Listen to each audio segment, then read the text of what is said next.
आपने कभी सोचा है कि युद्ध का मैदान कैसा होता है? अगर आपने नहीं सोचा तो मैं आपको बताता हूँ कि वहाँ केवल धमाकों की गूंज होती है और मिसाइलों का शोर होता है या फिर फाइटर जेट्स की जो है गर्जना होती है। लेकिन आप सोचिए कि एक ऐसा हथियार जिसकी कल्पना जो पूरी तरह से शांत हो, किसी भी तरह का ना शोर शराबा हो और जिसकी ना तो कोई आवाज़ हो और ना ही कोई धमाका। यह हथियार जब चलता है तो दुश्मन के कानों कान खबर भी नहीं होती है, लेकिन असर इतना भयानक होता है कि पलक झपकते ही आसमान में उड़ता हुआ दुश्मन का फाइटर जेट या फिर ड्रोन को जो है यह मार गिराता है। कहानी और कथा नहीं है, ना ही सिर्फ ये हॉलीवुड की जो फिल्म की तरह जो है कहानियां हैं, बल्कि यह एक हकीकत है। भारत के वैज्ञानिकों ने यह सच कर दिखाया है। ऐसी अदृश्य शक्ति जो प्रकाश की गति से हमला करती है। अब तक दुनिया ने भारत की मिसाइल की ताकत देखी है, कैसे ब्रह्मोस और अग्नि जैसी मिसाइलें हैं दुश्मन के खेमे में तबाही मचा सकती है।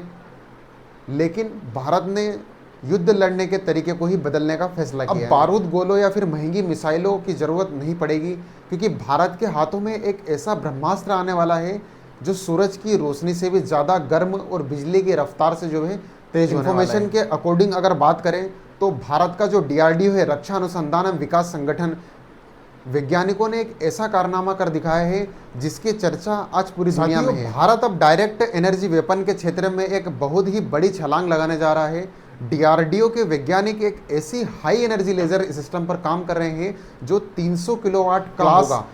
आप अंदाज़ा लगाइए कि 300 किलोवाट की जो ऊर्जा है जब एक छोटे से बिंदु पर केंद्रित होती है और वह किस स्तर पर तबाही मचा सकती है। यह laser system hybrid grace laser architecture पर आधारित होगा। अब आप सोच रहे होंगे कि आखिर यह हाइब्रिड ग्रेस लेजर क्या बना है? पारंपरिक हथियारों से कैसे अलग है? तकनीक भारत को दुनिया के उन चुनिंदा देशों में शामिल करेगी जो भविष्य के हथियारों पर राज करने वाले हैं। इस लेजर सिस्टम को विशेष रूप से लंबी दूरी की हाई किलिंग वेपन के तौर पर जो है डिजाइन किया जा रहा है। दुश्मन के हथियार को या फिर दुश्मन के जो फाइटर जेट है उसको न सिर्फ जाम करेगा, बल्कि न सिर्फ भगाएगा, बल्कि उसको लेजर के माध्यम से एक ही दिशा में केंद्रित करके वहीं पर डिस्ट्रॉय करेगा। मुताबिक इसकी जो मारक क्षमता है वो लगभग 20 किलोमीटर से भी ज़्यादा होने की उम्मीद है। 20 किलोमीटर कोई छोटा मोटा दायरा नहीं होता है। इसका मतलब है कि दुश्मन का कोई भी हवाई खतरा, चाहे वह ड्रोन हो या फिर क्रूज मिसाइल हो या फिर फाइटर जेट्स हो, वो हमारी सीमा के पास पहुंचने से पहले ही खत्म कर दिया जाएगा। यह सिस्टम भारत के एयर डिफेंस सिस्टम को एक अभेद किले की तरह जो है तब्दील करने की क्षमता रखता है। अब सवाल यह उठता है कि भारत को अचानक इस तरह की जो हथियार है उसकी ज़रूरत क्यों पड़ी। अगर आप आधुनिक युद्ध शैली को देखेंगे तो पाएंगे कि आजकल खतरे बदल चुके हैं। अब दुश्मन जो है एक राडार से बच करके जो है अलग तरीके से हमले करता है और उस हमले से बचाव के लिए कहीं ना कहीं जो है इस तरीके के जो वेपन्स है उनकी ज़रूरत लगती है। और भारत का जो कदम है उसी दिशा में लगातार बढ़ते चला जा रहा है।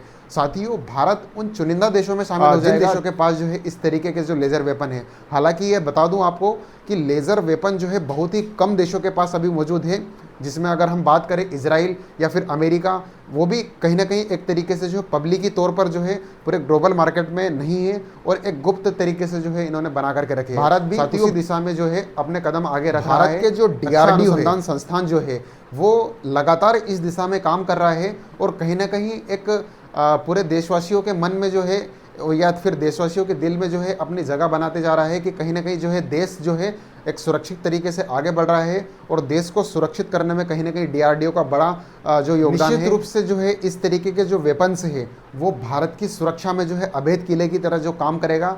साथियों, आपकी क्या राय है इस विषय पर कमेंट बॉक्स में ज़रूर कमेंट करके बताइएगा कि क्या भारत आने वाले समय में किस दिशा में जा रहा है या फिर उन चुनिंदा देशों की श्रेणी में शामिल होगा भारत जिनके पास इस तरीके की लेज़र वेपन है। Thank you so much.